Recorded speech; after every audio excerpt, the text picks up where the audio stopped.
ushtarak dhe mbrojtjes të Serbisë. Njëkohësisht teknologjia prej rreth 300 milionarëve që kanë investuar Serbia të teknologjia e spionazhit, teknologjia e telekomunikimit në pjesën kineze e ka vendosur në skajnë më të errët të raporteve Amerikë-Serbi dhe kjo si pasojë më pastaj ka reflektime në aspektin gjeopolitik. Por, nuk duhet haruar një fakt, sepse ne tani më jemi duke hyrë në 2026-ën, është fakt Esmeralda që tani më nuk është dita e fundit të vitit, por mund të themi është dita e parë e fillimit të një gare të rëndësishme ushtarake, të rëndësishme në industrinë e saj, sepse shtetet tani më kanë kuptuar edhe nga konceptet të ndryshme të doktrinave, dokumenteve strategjike të NATO-s, që duhet të evaluojnë sistemin e tyre të mbrojtjes të krijojnë bazamentin e qëndrueshmërisë kombëtare për të minimizuar më pastaj qendrat e rëndësisë, por në anën tjetër për të krijuar një koncept të ri, sepse ne kemi potencuar për misionin juaj, po edhe për Balkan Talks, koncepti i ri, miniatura e re e NATO-s që deri në 2030 pikërisht kemi një regionalizim ushtarak të forcës dhe fuqisë së zjarrit, dhe pikërisht po këtë regionalizim tani më shtetet kanë marrë detyrat e tyre përkatëse shoh Shqipëria në pjesën e krijimit të industrisë së saj ushtarake së bashku me Kosovën, ku mund të themi tani më është edhe ky një sekret publik. Në Shqipëri dhe Kosovë do të kemi sisteme të mbrojtjes të industrisë ushtarake mbi bazë dhe nevojën e kapaciteteve nacionale, por që në afatin apo në periudhën 2027 tutje do të kemi një sinergji të bashkimeve buxhetore për të krijuar stabilitet dhe qëndrueshmëri financiare për të mbuluar nevojën e investimeve ushtarake. Në 2026 ne do të shohim një garë aspektin progresiv për të stabilizuar rajonin e Ballkanit Perëndimor dhe për të përçuar mesazhin në drejtim të Serbisë që do të kemi kapacitetet prodhimit për armë të vogla, pushtë, sulmi pa kalibër 5.56, 7.62, mitraillez të lehtë, mitraillez të rënd 12.7 mm, kalibër 99 mm, kemi më pastaj granata dore 4 mm, mortaja gjallë 120 mm. Pra, kjo dëshmon faktin që kjo garë tani më ka përcaktuar qartazi që kërcënimi që është në prag Evropa, padyshim që nxit reagimin e shteteve mbi konceptin nacional që të krijojnë një bazament qëndrueshëm për të krijuar një fuzion të rëndësishëm për të kundërvijë situatës që do të gravoj pas 2028 sipas parashikimeve të ekspertëve të ndryshëm të Bashkimit Evropian dhe të NATO-s në fushën e sigurisë dhe mbrojtjes. Mirë, do të mjaftohen vetëm me këto armatime, do të ketë edhe një koalicion që do të koordinoj, po them me vetë mënyrën se si do të armatosen se cilat vende, pra që po them, Shqipëria dhe Kosova, njëra mund të blej një pajisje të veçantë, tjetra mund të blej një pajisje tjetër. Ne kemi edhe një koalicion mes Shqipërisë, Kroacisë dhe Kosovës në fushën e mbrojtjes. Padyshim rralda në koncept dokumentin e NATO-s 2030, por njëkohësisht në planin strategjik me të cilën vepron në Pentagoni, ka përcaktuar brështësinë brenda sistemeve nacionale ushtarake në vendet Ballkanit Perëndimor që janë në konceptin strategjik të NATO-s, respektivisht të interesave amerikane.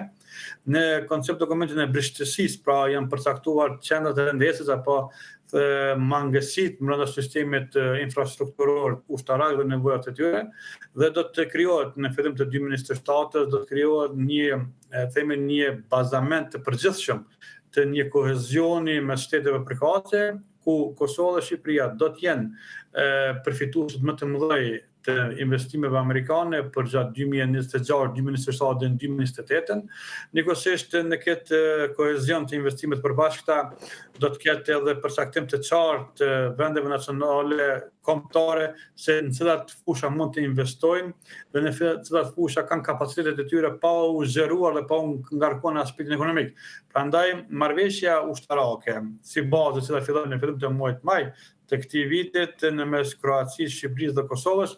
e dha një indikacion të rëndësishëm madje në pjesën më të gjerë të Bashkimit Evropian vendeve anëtare të NATO-s ishte papritur një veprim I tillë, sepse ishin 2 shtete anëtare të NATO-s dhe një shtet I cili nuk është anëtare e NATO-s, nuk është as anëtare e programit për partnerët për paqe, po është në konceptin doktrinar, është në konceptin strategjik me Aleancën Veriatlantike dhe hyrja e Kosovës në këtë marrëdhënie tripaqe shtetërore ushtarake, de facto në një mënyrë të thorozi përçoi mesazhin edhe te Serbia që Kosova ka tani me subjektivitetin e saj substancial brenda sistemit të sigurisë kolektive brenda Ballkanit Perëndimor. Përfitimet më të mëdha mund të themi me përgjigje të plotë që Shqipëria do të prodhojë dronët, do të prodhojë sistemin antidron gjatë vitit 2026, Kosova do të jetë fokusuar në prodhimin e armëve të ndryshme, armëve të lehta, armëve të rënda, pjesa e prodhimit do të jenë edhe mjetet të blinduara, njëkohësisht përfitimet më të mëdha do të kenë edhe nga sistemi I industrisë ushtarake e Kroacisë që do të ka një avancim apo një avantazh në raport me vendet e rajonit Ballkanit Perëndimor respektivisht me Serbinë, ndërsa Kroacia nga pjesa mbështetëse amerikane do të përfitojë teknologjisë sa I përket luajtjes së rolit të rëndësishëm në luftën kibernetike. Prandaj kjo sinergji me shteteve përkatëse është një mesazh I qartë dhe kjo sinergji e krijon atë unionin ballkanik ushtarak e cila do të luajë një rol të rëndësishëm, madje do të merret edhe si model shembull për vende të ndryshme të cilat janë tani më në frymësim e tutë të interesave të tyre kombëtare.